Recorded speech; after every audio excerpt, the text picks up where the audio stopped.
4월 4일 주일 이 말씀대로 365 시간입니다. 오늘 함께 살펴볼 말씀은 사무엘상 21장에서 24장까지 말씀을 함께 요약해보고 정리해보도록 하겠습니다.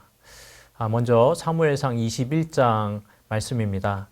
사무엘상 21장에서는요, 다윗의 본격적인 도피 생활이 시작되는 것을 볼 수 있습니다. 앞선 20장에서 요나단과 눈물의 작별을 한 다윗은 이 놉이라는 곳으로 도망을 가게 되는데, 거기 놉에서 제사장 아히멜렉을 만나서 도움을 요청하게 됩니다. 이에 아히멜렉은 다윗과 그의 소년들에게, 수하들에게 이 제사장들이 먹던 진설병을 내어주고, 이전에 다윗이 물리쳤던 이 골리앗의 칼을 보관하고 있다가 다윗에게 건네줍니다. 당시에는 그곳에 사울의 목자장인 에돔 사람 도액이라는 사람이 있었는데, 이 도액이 이 장면을 유심히 지켜보고 있었습니다.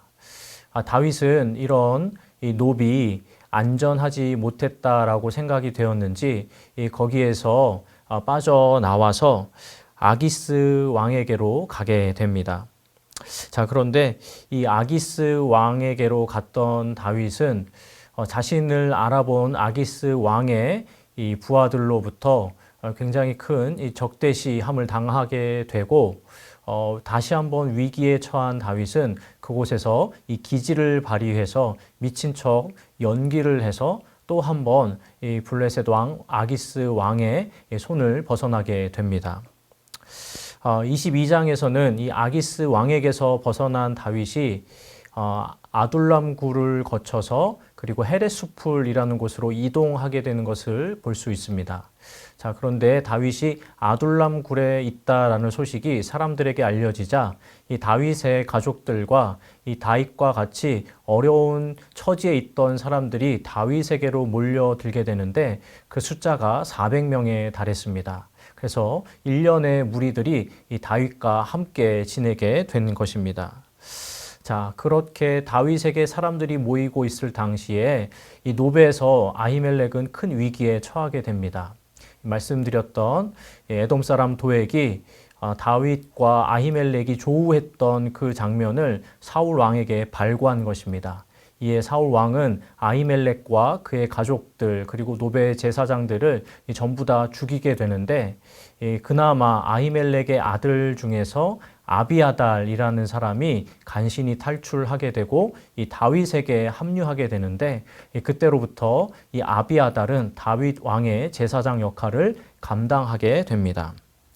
그리고 이어지는 23장과 24장에서 이 다윗의 도피가 계속되는 것을 볼 수 있습니다.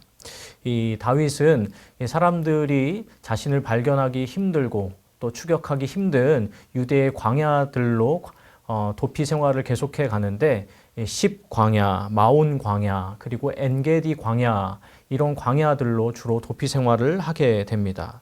그리고 그곳에서 다윗과 사울 사이에 매우 드라마틱한 장면이 24장에서 연출이 되고 있습니다. 이 다윗이 엔게디 광야에 숨어 있다라는 소식이 사울 왕에게 전해지자 이 사울 왕이 이 3,000명의 군사를 이끌고 이 다윗을 추격하게 된 것입니다. 자, 그런데 사울 왕이 다윗을 추격하던 중에 급하게 용변을 보기 위해서 엔게디 광야의 한 동굴로 들어가게 됩니다. 부하들과 떨어져 있게 된 것이죠. 근데 때마침 그때 다윗이 그 동굴 안쪽에 숨어 있었습니다. 그래서 다윗은 용변을 보는 이 사울 곁에 가까이 접근을 해서 그의 옷자락을 베어내게 되는데, 이후에 다윗은 자신이 하나님의 기름 부음 받은 자의 옷자락을 벤 것으로 인해서 양심에 크게 자책감을 느끼게 됩니다. 나중에 다윗이 자신의 목숨을 살려주었다라는 사실을 알게 된 사울 왕은 이 다윗에게 눈물로 고마움을 전하며 이 다윗을 축복하고 그 뒤로 다시금 자신이 왔던 곳으로 돌아가게 되면서 이렇게 헤어지게 되면서 이 사무엘상 24장의 말씀이 마무리되고 있습니다. 오늘 하루 말씀대로 365를 통해서 말씀을 가까이 대하시는 모든 분들에게 선으로 악을 이긴 이 다윗을 기억하시면서 하나님께서 기뻐하시는 길로 나아가시는 오늘 하루가 될 수 있기를 주님의 이름으로 축복합니다. 4월 4일 부활주일이 되었습니다. 우리 주님께서 부활하셨습니다. 이 부활의 영광, 그 생명, 그 능력이 우리 성도님들과 함께 하시기를 기원합니다.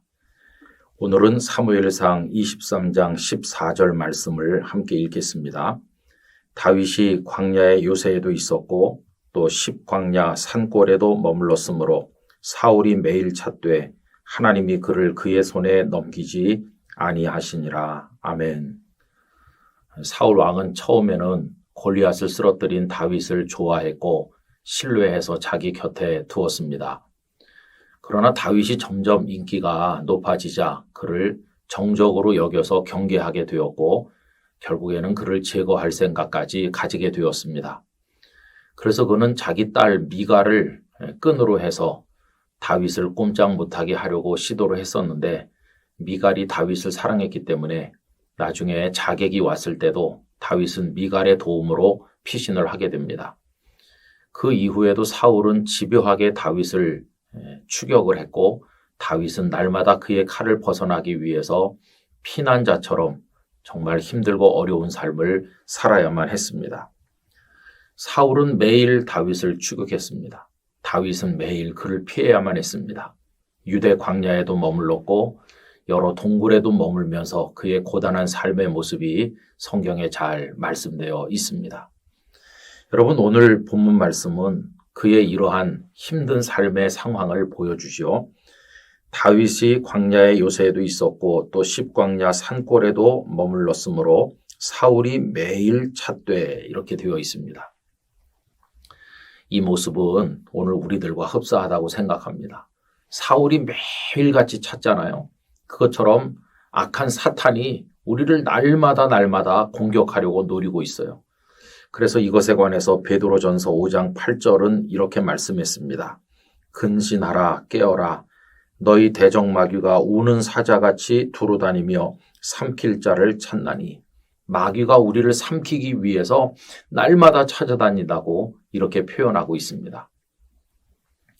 그러면 여러분 다윗은 이런 집요한 사울의 추격에서 어떻게 안전할 수 있었을까요? 그의 생각은 하루 종일 어디 안전한 피난처가 없을까? 이것 생각하는 거 아니었겠습니까? 그런데 그에게 완전하고도 온전한 피난처는 하나님의 품이었습니다.